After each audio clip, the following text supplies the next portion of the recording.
Welcome back to ATS classes students. और आज जो मैं लाया हूँ आपके लिए वो है 20 most important questions of electrolysis. और मैंने इसमें वही क्वेश्चन डिस्कस किए जो बार बार बोर्ड में आते रहते हैं और जो आपके प्री बोर्ड और टेस्ट हो बार बार टीचर वही क्वेश्चन उठा के रहते हैं, क्योंकि उतने ही क्वेश्चन होते हैं, बुक से ही क्वेश्चन आते हैं, तो कहीं बाहर से क्वेश्चन नहीं आते। तो मैं 20 वही सब उठाए हैं जो आपके पेपर में आ सकते हैं। तो जब आपकी किस्मत अच्छी होगी तो यही सारे आपको क्वेश्चन मिल ही वाले हैं। ठीक है, तो चलिए ये डिस्कस करते हैं। मैंने सारे क्वेश्चन लिख के रखे हैं आपके लिए और सॉल्यूशंस भी लिख देंगे, टाइम वेस्ट ना होगा। देखिए देखिए गिव वन वर्ड और a phrase for process of formation of ions from molecules which are not in ionic state. Answer होगा, देखिए जब आयनिक स्टेट में नहीं है तो उसको हमें आयनाइज करना पड़ेगा। जो ऑलरेडी आयनिक स्टेट में वो होता है डिसोसिएट, तो इसका आंसर ये होगा ionization. The electrolysis of acidified water is an example of dash reaction. जो एसिडिफाइड वाटर है उधर ऑक्सीडेशन भी चलता है, वहां पे रिडक्शन भी चलता है। तो कैसे रिएक्शन होगा? Redox reaction. State one relevant observation when electricity is pass through molten lead bromide. याद रखिएगा, बहुत इंपॉर्टेंट क्वेश्चन है। जब भी मोल्टेन लेड ब्रोमाइड को हम इलेक्ट्रिसिटी पास करेंगे तो डार्क रेडिश ब्राउन, बी से ब्रोमाइड और बी से ब्राउन फ्यूम्स निकलते हैं, किसके? ब्रोमीन के।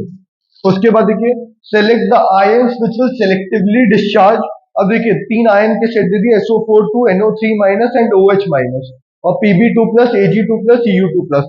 इसमें जो ऑर्डर होगा इंक्रीजिंग ऑर्डर होगा, सबसे आखिरी में जो आएगा वो आएगा OH सेलेक्टिवली डिस्चार्ज में। और यहाँ पे जो डाउन नीचे जाते जाते हैं तो क्या आ जाता है? Ag। ठीक है, तो ऑर्डर मैंने दिया हुआ है लाइन से, Pb पहले आता है, फिर Cu आता है, फिर Ag आता है। और यहाँ पे क्या होगा सबसे लास्ट में? OH।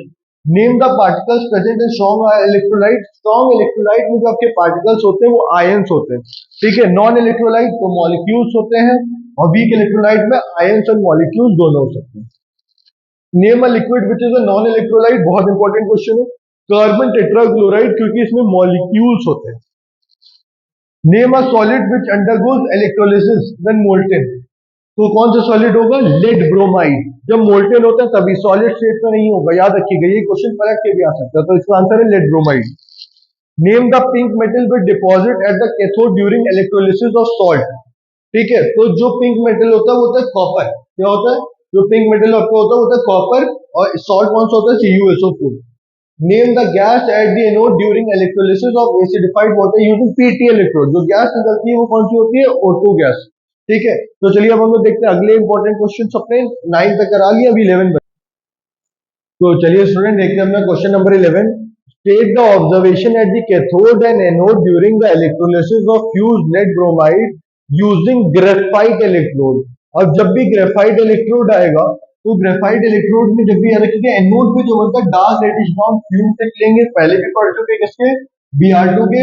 और कैथोड पे याद रखिए कि ग्रेइश व्हाइट मेटल फॉर्म होगा, किसका?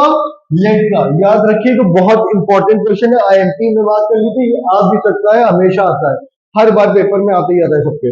अब ये देखिए, तो state the observation copper sulphate solution using copper electrode. Copper electrode लिया, कौन सा इलेक्ट्रोड लिया? Copper electrode. याद रखिएगा PT इलेक्ट्रोड भी लेंगे एक जगह, एक बार कॉपर इलेक्ट्रोड। और जब भी कॉपर इलेक्ट्रोड लेंगे तो कॉपर खुद ही एनोड पे फॉर्म होगा और कैथोड पे। देखिए कैथोड पे देखिए Cu2 प्लस के और H प्लस के आयंस माइग्रेट होंगे, लेकिन हमें पता है कि Cu2 प्लस इजिली डिस्चार्ज हो जाएगा। ठीक है, और यहाँ पे देखिए और एनोड पे SO4 2 माइनस और OH माइनस के आयंस माइग्रेट होंगे, लेकिन फिर से कौन जाएगा? इजिली डिस्चार्ज कौन हो जाएगा? Cu2 plus. याद रखिएगा, important question. During the electrolysis of copper to sulfate solution using PT as cathode and C as anode. ठीक है, what do you observe at cathode and at the anode. याद रखिए कि जब भी कॉपर सल्फेट सोल्यूशन और PT electrode आ गया है, कॉपर मेटल डिपॉजिट होगा कहां पे? कैथोड पे। और ठीक है, और colourless and odourless gas oxygen निकलेगी एनोड पे। याद रखिए, सब इंपॉर्टेंट क्वेश्चन है, डायरेक्ट ऐसे पूछते, इसमें रिएक्शन नहीं पूछी गई, डायरेक्ट पूछा गया। ठीक है, अब इसी में देखिए कॉपर सल्फेट सोल्यूशन का जब यूजिंग PT इलेक्ट्रोड होता है, what changes notice in electrolyte. जो ब्लू कलर होता है कॉपर सल्फेट सोल्यूशन को, धीरे धीरे क्या हो जाता है? फेड हो जाता है। याद रखिएगा, ब्लू कलर सोल्यूशन धीरे धीरे क्या हो जाता है? फेड हो जाता है। Right the reaction at the cathode and anode. Cathode पे क्या होगा? Cu2 plus plus 2 electron Cu। और ठीक है, और एनोड पे क्या होगा? हमारी ऑक्सीजन गैस बनेगी, 4OH प्लस 4 इलेक्ट्रॉन 4OH। ठीक है, 2H 2H कंबाइन हो जाएंगे तो क्या बन जाएगा? 2H2O plus O2। क्लियर? अब देखिए यहाँ पे देखिएगा, एक मिनट, मुझे लगता है यहाँ पे माइनस माइनस, ठीक है, four with minus minus four, ठीक है। अब सुनिए, व्हाट मस्ट बी, देखिए, explain by sodium chloride does not allow electricity to pass, because उसमें फ्री आयंस नहीं होते, और जब भी इलेक्ट्रिसिटी को कहीं भी पास करानी है हमें किसमें पास होती है, जब फ्री आयंस होते हैं तभी इलेक्ट्रिसिटी पास होगी। विदाउट फ्री आयंस कभी हो ही नहीं सकती, तभी सॉलिड लेड ब्रोमाइड के साथ भी यही केस है। ये क्वेश्चन भी आ सकता है, solid lead bromide does not conduct electricity, क्योंकि उसमें भी फ्री आयंस नहीं होते हैं, ठीक है। तो अब आ जाते हैं, what ion must be present in solution use for electroplating of metal. तो जब भी इलेक्ट्रोप्लेटिंग ऑफ मेटल करनी तो मेटल आयंस ही होने चाहिए उसमें, ठीक है।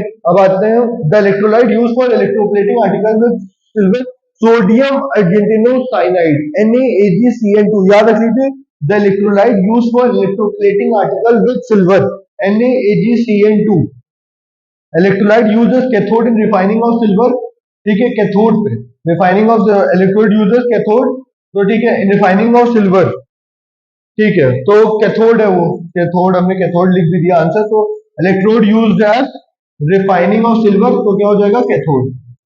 For the electroplating of nickel, name the electrolyte, electrolyte क्या होगी, aqueous solution of NiSO4 and few drops of H2SO4, जरूर लिखेंगे, एक्वस सोल्यूशन ऑफ NiSO4 और फ्यू ड्रॉप्स ऑफ H2SO4। फिर बता रहा हूँ, इलेक्ट्रोप्लेटिंग ऑफ निकल करते हैं रस्टिंग को, जैसे आयरन पे कर दिया, किसी मेटल पे कर दी, रस्टिंग को रोकने के लिए।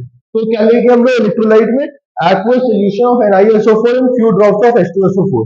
नेम द कैथोड, कैथोड क्या होता है, जो clean article to be electroplated होता है, हम उसको हमेशा क्या बनाते हैं, अपना कैथोड बनाते हैं, याद रखिएगा। Name the anode, block of pure nickel metal, उससे आयंस निकलेंगे और किस पे जाएंगे, अपने कैथोड पे, ठीक है। तो हमारा क्या होगा, रस्टिंग हम लोग अवॉइड कर सकते हैं। तो बच्चों ये थे 20 मोस्ट इंपॉर्टेंट क्वेश्चन, और ये बहुत इंपॉर्टेंट क्वेश्चन थे जो साल दर साल पूछे ही जाते हैं। तो मैंने वो 20 उठाए थे, जैसे लास्ट टाइम पे प्रिपरेशन करें तो ये वीडियो देख के जाइएगा, तो ये हेल्पफुल होगा आपके लिए। तो चलिए मिलते हैं नेक्स्ट वीडियो में, ओके बाय।